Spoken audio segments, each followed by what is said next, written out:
You just received a briefing packet, voucher, and shopping estimate via DocuSign. I will go over the forms with you and what to expect with the moving process. Opportunity Home uses the Request to Move form that was submitted and signed by you and your landlord to determine which date to stop payment. If you are in your unit past that date, you may be required by your landlord to pay full rent. Please make accommodations prior to submitting a request to move in the event that you do not find a suitable place before the move-out date. If your unit has final failed an inspection, you will receive an abatement letter. It will state when you need to be out of the unit or you will be responsible for full rent. Please note that other types of moves may require different forms. Your Housing Choice Voucher indicates your eligibility to participate in the HCV program and also enables participants and applicants to search for a decent, safe, and sanitary unit. Your voucher is initially effective for 60 days. The first section you initial on your briefing packet has the exact dates your voucher is valid. You will also find this on the voucher itself. You may begin looking for a place when you receive the voucher, but the effective date or issue date is when the request for tenancy approval may be submitted. Here you will find your approved unit size, place to sign, and where your housing assistance specialist signs. Your voucher is of important value. Please keep it safe. Do not lose it, give it away, or leave it with the landlord until you have found a unit to lease. Request a voucher extension in writing at least 10 days prior to the voucher expiration date.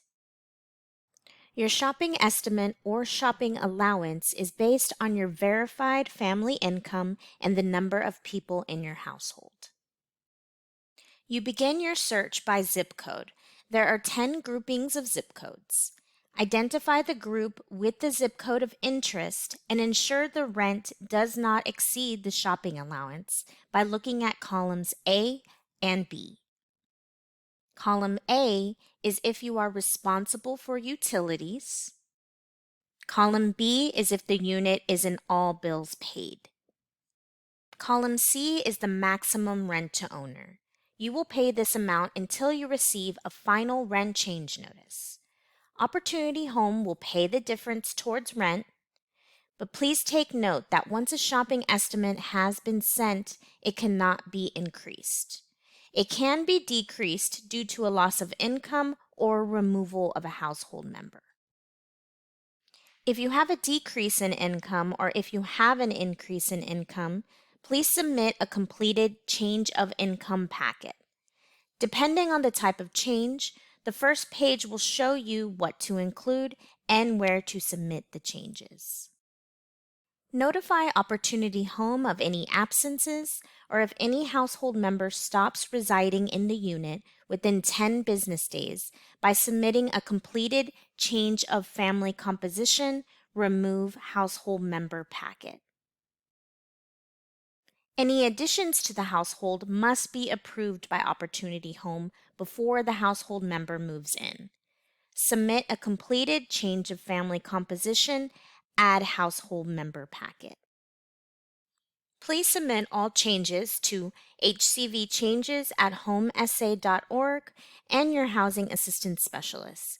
You may also fax or mail in your change. You may lease up in a larger unit if the rent does not exceed your shopping estimate. For example, if you receive a shopping estimate for a 2-bedroom but find a 3-bedroom and the rent does not exceed column A if you pay utilities or B if the owner pays utilities, you may lease up in that unit.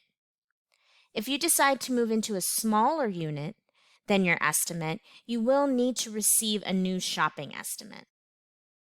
Free apartment locators or websites like affordablehousing.com, Zillow, mycityismyhome.com can help you with your search. Rental ads and driving to neighborhoods you are interested in is also a helpful way to find housing. Make sure and see the unit in person and drive around the neighborhood during the day and at night. When you find a suitable unit, you are responsible for certain costs like the security deposit, portion of first month's rent, possible utility deposits and connection fees, cost of moving, and payment of contract in full beyond the effective date. Do not send money if it does not feel comfortable to avoid potential scams. Be aware of the prohibited areas. We have provided a list for you in your briefing packet. You may not submit a request for tenancy approval for a unit in these areas. After you have found a unit, the landlord must complete an electronic request for tenancy approval, which is also known as an RTA packet. They may find this on our website, homesa.org/RTA, or by following the QR code in your briefing packet. When the landlord completes the RTA, you will receive an email via DocuSign because you must also sign your portion. Make sure to click Finish and receive a receipt of completion. If your landlord has questions about the electronic RTA process, refer them to the landlord instructions in the briefing packet.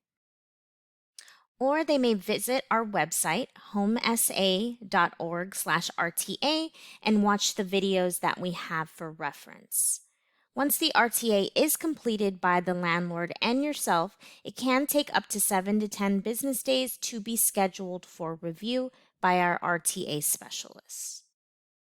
After successful review, an inspection is generated, and the landlord will be contacted to schedule an inspection by Opportunity Home. This may take another 7 to 10 business days or longer if the unit is not ready for inspection. Please keep in contact with your prospective landlord and follow up with them when an inspection is scheduled. Do not move into the unit prior to inspection passing. You may have to pay the full rental amount. If the unit does not pass inspection, it may cause delay in your assistance. Please refer to these most common housing quality standards deficiencies in your briefing packet. Please understand that there are family obligations that must be followed. Please review the list of items on your briefing packet.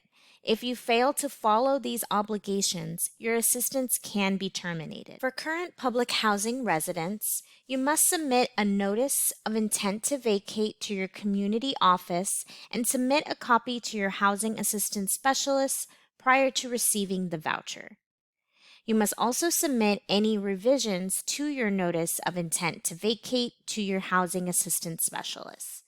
Make sure to return the unit keys to the leasing office by the date specified on the notice of intent to vacate.